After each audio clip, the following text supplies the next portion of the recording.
Hello, friends. Robert Bevan here, author of the Caverns and Creatures series of comedy, fantasy novels, and short stories. With me is Sam West, and today is day 3 in our 4-part uh, Wonderland Magic Winter Miracle series. And I forgot where I was going with this. We're going to talk about uh, Snilloc's Snowball Storm. My favorite time of year is the WWMS, the Wonderful Winter Miracle Series. I look forward to it every time we do this. Uh, But yes, Snilloc Snowball Swarm, or should I say Snilloc Snowball Snore, because the spell is real boring. What? I don't know if boring's the right word. We'll get into it. What does it do? All right, so we this is a second level Sorcerer Wizard spell. It takes an action to cast. It's got a 90-foot cast range with a 5-foot area that it affects. D&D Beyond gives me... I read these different every time, and I blame D&D Beyond. It's got duration of instantaneous. A flurry of magic snow erupts from a point you choose within range. Each creature in a 5-foot radius sphere, centered on a point that you chose, makes a dex save. It takes 3d6 cold damage on a failed save, or half as much as on a successful one. And you can upcast it to do 6 bonus damage for a slot above second. Also, I think it should be noted, it requires a piece of ice or a small white rock chip. And I'm just saying, if you're putting rocks in your snowballs, you're a jerk. Don't do that. I mean, if you're trying to damage someone, that's how you do it. Sure. I mean, this is a friendly backyard fight. This is damaging. This is snowballs of death, yes. My question is, the 5-foot radius sphere. I mean, that's one space, but this is like everyone surrounding that space, right? 5-foot radius, right? So it goes 5 feet on the left, 5 feet on the right. So this is a 10-foot diameter sphere. Okay. That's why I try to say the diameter of things fairly often, because it definitely gets confusing. So would this affect 4 squares? Yes. Okay. That's not amazing. Well, this is a second level spell. It's not supposed to be amazing. Now, you called it boring. We just talked about Cone of Cold. And this, like that, this is just strictly damage spell. Does nothing else. But it's a bunch of snowballs. I think that's its capital sin. I think the worst thing this spell does is be boring while having a whimsical name. This spell could have been like a Scorching Ray, right? Where maybe you get like 8 snowballs that you just like have orbiting around you that you throw for d6 cold damage. Wouldn't that be cool? And that would be like within the realm of what a snowball swarm to me is. Maybe this is like a attack-based magic missile where it's 66 in snowball attacks. You just throw out 6d6 worth of snowballs to hit stuff. I think that'd be way more within the flavor of a swarm of snowballs. Because what this feels like is it's a baby fireball that is flavored with cold damage. That's what this is, right? And its damage isn't good. Its damage is that of a first level spell. Granted, the range and area make it like the trade-off for the Burning Hands damage is you're getting a d6 less, but you're getting a way better effective range and area, which is wild to say because a 10-foot... Man, talk about upgrades when you hit 3rd level spells. But like, this is so boring, and it should be so whimsical. I know so many players and characters, myself included, that would take this specifically to be like, oh, who wouldn't love, the little halfling with wonder in their eyes going out and seeing the giant ogre and pointing at them, and a barrage of snowballs just blast from behind them and smash the ogre in the face. They don't kill it, but they do 46 damage, and it contributes to the fight, and you're including the whimsical character in the bloody fantasy when the barbarian takes up their axe and hacks its head off. It's part of the wild variance that happens in the D&D characters, and this one, I think, misses the mark by being... explode.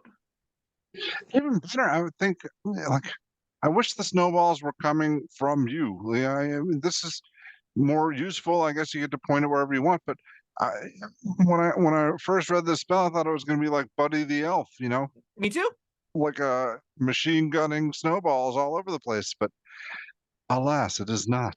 Alas, it is more boring than that. It's like you said, probably better for that reason. You can get away with you can get things behind cover. You can, not need a straight line. Fun fact, you probably almost always have the straight line when you want to be doing this kind of thing anyway. But like beyond that, it is marginally better because you just get to pick an area, but it doesn't get to be as flavorfully rich. And that is disappointing for a spell that's named and is a snowball swarm. Like, that that's deserves how better. that's how you fight with snowballs. You throw them. Exactly. Magic Stone exists. Magic Stone evokes more of the snowball fantasy than this does, and that just gives you a bunch of rocks you pelt people with. Like, if you want the snowball throwing fantasy, take that cantrip instead. Make that your cantrip. It does a d6 plus Wismod damage. You get a bunch of them. You can just eat them at people. It takes a bonus action to cast. It's a great little spell. It gives you kind of like a short bow-ish rock effect. You can put them in slings if you really want to love the sling halfling fantasy. You can live that snowball dream by just reflavoring your rocks as snowballs. With Snilloc Snowball Swarm, you really have to bend over backwards to make it be like, oh, remember there are snowballs involved in this. A volley of snowballs goes out and hits them from a nebulous space that I pick. And like, you can flavor it to come from you if there's like, it makes sense in the world or whatever, but yeah, but whatever. Effectively, it's not going to make any difference. I'm sure your DM will be cool with saying, I want this to look like I'm throwing snowballs at him, and they'll be fine. But all right, we've complained enough about what it is, but how effective is it as a second level spell? not very. A second level damaging spell. Have you heard of the spell Flaming Sphere? I have. Do you happen to know how much damage Flaming Sphere does in do a not. 10-foot area? It does 2d6 So- fire damage. Do you think it lasts more? It Go for hangs around, right? It does. It does 2d6 damage every round. So you need it up for a round to do more damage than this. Oh, also, I'm sorry. It does everything with 5 damage within 5 feet of the sphere, so it's a 15-foot area, not a 10-foot area.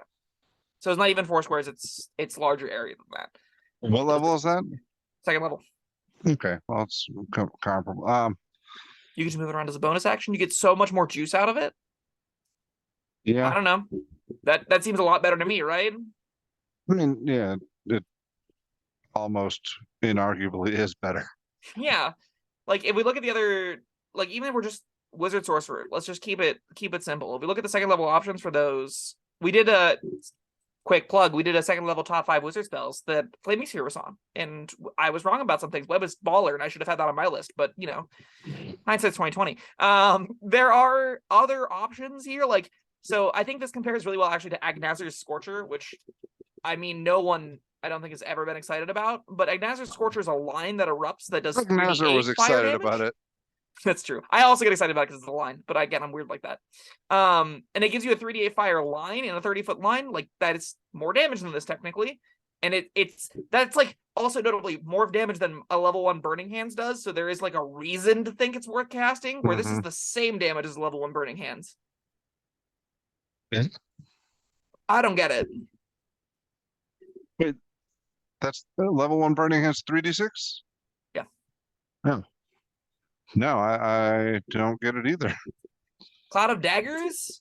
Let me double check on the damage on Cloud of Daggers. That gives you a cube, so it's only 1 space, but does 44 damage guaranteed every turn of creatures in it. So 8d4 damage over 2 rounds. That seems better than this. Now, granted, again, that's going to do slightly different things. It's a persistent effect, but if we're looking at second level damaging options, that seems like a better one. And we can just like keep going down the list. And if Agnazer gets to make a cut over you, I think you've done something wrong. Like, come on, Snilloc, you could do better. I get that they're just snowballs, but like, Fireball does over double this damage. Couldn't this be 5d6? Like, I don't know. I mean, like I said, the jump from level 2 to level 3 is a significant one. I'm trying to think who. I mean, outside of someone who wants to be Buddy the Elf, who's taking this? Nobody. And I think that's the end problem, because we bitched for the first half of this video about how the people that want to do the Belly to the Elf thing aren't getting that fantasy. And how, the only people that want to do that, is, right around when they're playing like a one-shot Christmas game, and then Christmas themed game. And they'll probably just, your DM will let you use Magic Rock instead and say, all right, these are snowballs. Yeah, exactly. Snilloc Snowball Swarm is a bummer. I don't think the spell needs to exist. I think it existing actively makes me have to read one more spell than I want to, because it doesn't contribute anything meaningful to the game whatsoever. I don't think this should be in the game. Well, I guess we've got your rating. Yeah, this is the one. This is hot trash. This is fails to deliver a cool fantasy that some players think is going to be great. It is wildly outdamaged by every comparable option. And it doesn't do anything else. So no, don't put this on your character sheet. Oh man, I hate to give this a 1, but I can't justify anything higher. There's no reason to take this. Nothing. Nope. All right. Well, commenters, let us know that we're wrong. Give us a reason to want this. Tell us what we're missing. Yeah. And also, like, it doesn't have to be like, oh no, this is a 5. If you can get this to a 2, I'll be impressed. Yeah. Well, that was Snilloc Snowball Storm Snore. All right. Thank you, Sam, and thank you everyone for joining us. Join us next time on the Winter Wonder series of Magic. Yeah. We'll see you tomorrow for a very special Christmas spell. Goodbye. Thank you for watching. If you found this helpful, informative, or entertaining, I'd really appreciate it if you hit the like button below. You needn't smash it, a gentle tap will suffice. If you want to see more videos like this, subscribe to the channel. And make sure you check out the links in the description, where you'll find my Caverns Creatures series of comedy fantasy novels, Sam's full review of the spell, and other fun things.